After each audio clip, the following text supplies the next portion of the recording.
ඊළඟ මාතෘකාව පරිමාව. පරිමාවක් කියලා කියන්නේ මොකද්ද? පරිමාවක් කියලා කියන්නේ මෙහෙම.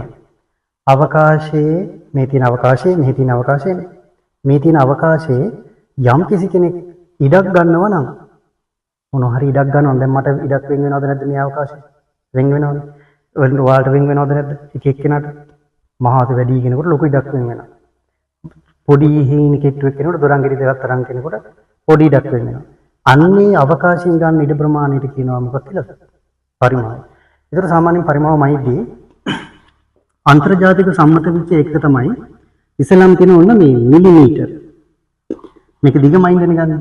එතකොට මේකේ තුන්වෙනි බලය කියලා දැම්මහම මේකට අපි කියනවා ඝන මිලිමීටර්. හරි. ඊළඟ සෙන්ටිමීටර් දිගමයින්ද ගන්නවා. ඒකේ තුන්වෙනි බලය දැම්මහම අපි ඒකට කියනවා ඝන සෙන්ටිමීටර්. ඊට පස්සේ මීටර් කියන එකේ තුන්වෙනි බලය දැම්මම අපි කියනවා ඝන මීටර්. තව පුළුවන් අපිට ඕන නම් කිලෝමීටර අරන් ලියන්න පුළුවන් ඝන කිලෝමීටර්.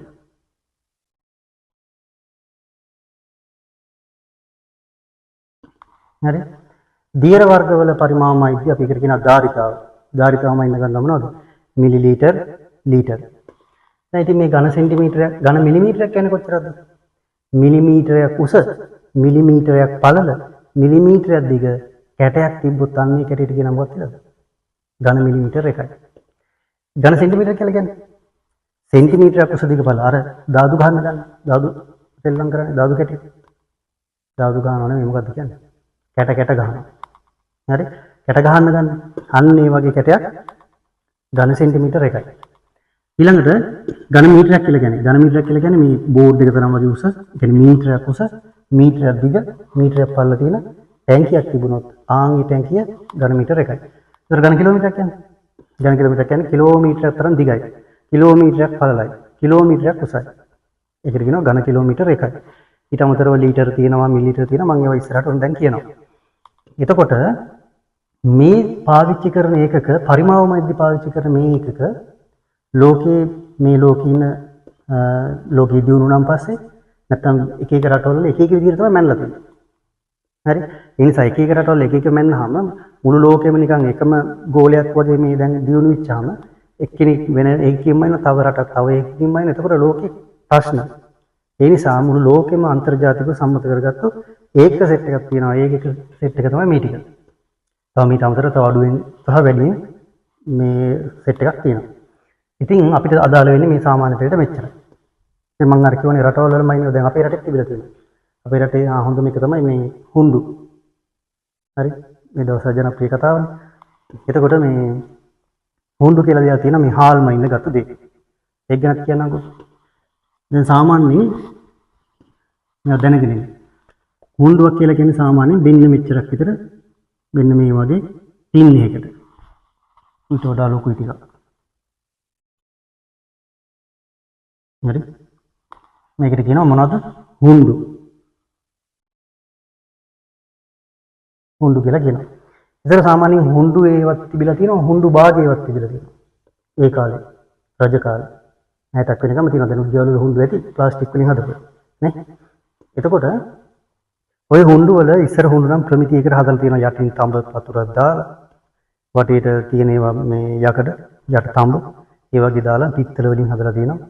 ඒ වගේ ප්‍රමිතියකට හදපු උඩ ලස්සන වාටියක් තියෙන වලක් ගෙවල් වල බලන් දාච්චි අම්මලා ඔය මේ පරණ ගෙවල් වල ඉන්නවනම් මේ හුඬු තියෙනවද කියලා බලන්න. අද එහෙම තිබුණා මේ හුඬුව සෑහෙන වටිනවා. යට තඹ තහඩු තියෙන ඒවා තිබ්බොත් එතකොට මේ හුඬු වලින් මේ වගේ හතරක් ගියපුවාම හැදෙනවා සේරුව. සේරුව සාමාන්‍යයෙන් මේ වගේ. මේ වගේ හතරක් යනවා. මේකට කියනවා සේරු. තව නමක් කියනවා නැලි. ඒ කාලේ භාවිත කරපු ඒවා. තව මේකට කියලා තියෙනවා බණ්ඩාර නැලි කියලා තියෙනවා. බණ්ඩාර කියලා කවුරු හරි ඉඳලා හොයාගත්තත් දන්නේ නැහැ. බණ්ඩාර නැලි කියලා තියෙනවා. ඊළඟට මේකට තව නමක් කියලා තියෙනවා පතක්. මේ හුඬුවට. ඒ කියන්නේ මේ අපේ අතට ගන්න පුළුවන් වගේ ප්‍රමාණය මේ අත කියලා හිතා ගන්න. මේ මතකට ගන්න පුළුවන් ප්‍රමාණය පතක්. අනේ මට බත් පතක් දෙන්න කියලා කියන්නේ. ආන්ගේ පතක් කියලා කියන්නේ මෙච්චර ප්‍රමාණයක්. ඕන්ගේ පතක් කියන එක තමයි හුඬුව කියන්නේ. ඒකට මතක තියාගන්න ඔයාලා මෙහෙම ගත්තොත් ඒක ආසන්න වශයෙන් මේ හුඬුවට සමානයි. ඒ කාලේ එතකොට පත හුඬුව මේ දෙකම එකකට පාවිච්චි කරපු දෙයක්. මම කියන්නේ පත. ඊට පස්සේ පත හතරක්. එහෙම නැත්නම් මේ හුඬු හතරක්. දීපම තමයි සේරුව. එහෙම නැත්නම් කියනවා නැලි. මේවා හතරක් දීපුවම තියෙනවා කුරුණී කියලා එකක්. කුරුණී මේ වැලි වලින් වගේ හදපු වට්ටියක් වගේ එකක්. ඊළඟට මම හිතන්නේ මේකට තව නමක් තියෙනවා. පෑල කියන්නේත් මේකට වෙන්න ඕනේ. හරි. මේ කාලේ ගොඩක් ඒව දන්නේ තව ඉස්සරහට තියෙනවා. මේ වගේ මම හිතන්නේ 10ක්ද කොයිද කියපුවාම එකක් හැදෙනවා. ඊට පස්සේ ඒවා තව ගිහිල්ලා අන්තිමට තිඹල කියලා එකක් තියෙනවා. ඊළඟට තියෙනවා ඒ 10ක් ගිහපවනේ මේවා දෙකක්ද කොහෙද? තිඹල එකයි. ඊට පස්සේ මේ වගේ 10ක් ගිහපුවාම හැදෙන එකට අන්නමක් තියෙන මොකක් හරි මට මතක නැහැ. ඊට පස්සේ තව තියෙනවා අමුණ කියලා එකක් තියෙනවා. හරි. අන්න ඒ වගේ මේ අපි සිංහල මේ අතීතය භාවිත කරපු දේවල්. හරි පරිමාව මයින්ඩ් භාවිත කරපු දේවල්. ඊළඟට ඒ කාලෙකින් පරිමාව බර දෙකටම වගේ තමයි මේක ගලපලා අරන් තියෙන්නේ. දැන් අපි පරිමාව ගැන කතා කරන්නේ. ඒ කාලේ අරන් තියෙන්නේ මේ වගේ දේවල් අපේ රටේ. හරි. එතකොට මේ හුඬු ගැන කියද්දී මේ කාලේ හුඬුව ප්‍රසිද්ධ වුණානේ. දැන් මේ මෑත භාගයේ ජනාධිපති හුඬුවක් ගැන කියන්නේ කියලා. ඒ වගේ ඒ කාලෙත් මේ හුඬුව ටිකක් ප්‍රසිද්ධයි. ඒකට හේතුව මොකද්ද? ඒ කාලේ ඔය ඉඳලා තියෙන මේ කඩ කරන අය ලොකු හුඬු වරන් තියෙනවා කඩේට බඩු ගේන්න. කියන්නේ ගෙවල් වලට ගිහිල්ලා හුඬුවෙන් මැනලා කේනකොට ලොකු හුඬුවක් පාවිච්චි කරලා තියෙන. ඉතින් කවුරුත් ඔකේ මිම්ම බලන් දෙන්නේ නැති හින්දා ලොකු හුඬුවෙන් අරන් දාගෙන කඩේට ඇවිල්ලා කඩෙන් විකුණලා තියෙන්නේ සාමාන්‍ය ප්‍රමාණය පොඩි හුඬුවක්. ඉතින් ඒ වගේ හුඬු තියෙන කඩේ කාලේ මොකද කරලා තියෙන්නේ? ඊට පස්සේ රජවරු රාජගුරු ශ්‍රේවල ඒ වගේ හුඬු තියෙන කරවල් තියෙනවනම් ගිහිල්ලා තලලා කුඩු කරලා එල්ලනවලු වීදියේ. මුදලාලියෝ නෙමෙයි. කවුද? හුඬු. කවුද නෙමෙයි හුඬු. එතකොට මේ ඊට පස්සේ මේ රජවරු මේ මුදලාලිට ඊට වෙනම දනුවම් දීලා තියෙනවා. අර එල්ලන්නේ මේ මහ ජනතාවට පේන්න. මෙන්න මේ කඩ කරපු එක මෙන්න මේ වගේ වැඩක් කරලා තියෙනවා. ඒතර ඊට පස්සේ ජනතාව ඒ කඩේට ආයේ එයා දැම්මත් යන්න දෙලෙන්නේ නැහැ. මේ වැරදි වළක්වන්න කරලා තියෙන ක්‍රම. ඒ කාලෙත් හුඬු වෙන ප්‍රශ්න. දැන් කාලේ තියෙන ප්‍රශ්නේ ඉතින් මේකට හුඬුවක් කිව්වා කියලා නේ මේ රටට. ජනාධිපතිතුමා ඒ වෙලාවේ මොන අදහසකින් කිව්වද දන්නේ නැහැ. මේක කොහොම හරි හුඬුවක් නම් එහෙනම් මේ හුඬුවෙන් තුනෙන් එකක් විච්ච ඊශ්‍රායලයේ තමයි අර මේ නැලියක් මේ කරණියක් තරම් ලොකු කුරුණි තරම් ලොකු මේ ඉරානයට ගහන. හොඳද? එතකොට මේ අපේ රටේ තියෙන්නේ වර්ග කිලෝමීටර් 65600යි. ඊශ්‍රායලයේ තියෙන වර්ග කිලෝමීටර් 22000යි. අපි වාගේ තුනෙන් එකයි එයාලගේ රටේ භූමි ප්‍රමාණය. එතකොට ඒ රට තමයි අද දියුණුම ලෝකයේ දියුණුතම බුද්ධි මට්ටමින් වැඩිම කියන දියුණුතම රටක් වෙලා අද මුළු ලෝකෙටම ගහන්න පුළුවන් තැනට ඒ කට්ටිය ඉන්නවා. මේ ලෝකයේ තියෙන අලුත් නිපැයුම් කරපු අයට දෙනවා නොබෙල් ත්‍යාගය. එතකොට ඒ නොබෙල් ත්‍යාගලාභීන්ගෙන් 127ක් මේ ඊශ්‍රායල් කාරය. ඊළඟට එයාට මම අහලා තියෙන විදිහට ඇත්තට බුරුද්දක් නැහැ මේවා.